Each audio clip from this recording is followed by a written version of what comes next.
سیاحت محمد بن یوسف فریابی سے مروی ہے کہ میں اپنے ساتھیوں کے ہمراہ ابو سنان رحمۃ اللہ کی زیارت کے لیے نکلا تو جب ہم ان کے ہاں پہنچے تو انہوں نے فرمایا کہ میرے پڑوسی کا بھائی فوت ہو گیا ہے، لہٰذا چلیں اور اس کی تعزیت کریں۔ چنانچہ ہم اٹھے اور اس آدمی کے پاس پہنچے تو ہم نے اس کو دیکھا کہ وہ بہت رو رہا ہے اور شور مچا رہا ہے۔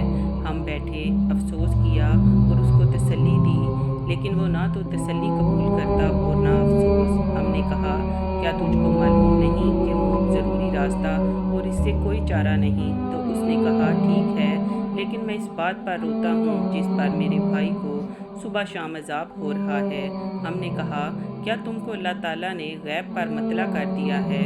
اس نے کہا، نہیں، بلکہ بات یہ ہے کہ جب ہم نے اس کو قبر میں دفن کیا اور اس پر مٹی برابر کر دی تو تمام لوگ واپس لوٹ گئے اور میں اس کی قبر پر بیٹھا رہا تو اچانک اس کی قبر سے آواز آئی، مجھے اکیلا چھوڑ گئے کہ میں عذاب میں مبتلا ہوں، حالانکہ میں نماز پڑھتا تھا، روزہ رکھتا تھا۔ چنانچہ اس کی اس بات سے مجھے رونا آیا اور میں نے اس کی قبر کو کھولا تاکہ اس کو دیکھوں تو یکایک قبر میں سے آگ کے شعلے نکل رہے تھے اور اس کے گلے میں آگ کا دھوپ تھا۔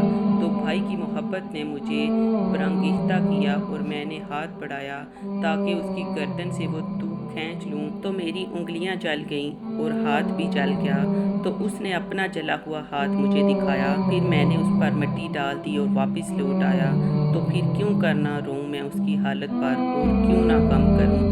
ہم نے دریافت کیا، تیرا بھائی زندگی میں کون سا برا کام کرتا تھا؟ اس نے کہا کہ زکوٰۃ نہیں دیتا تھا۔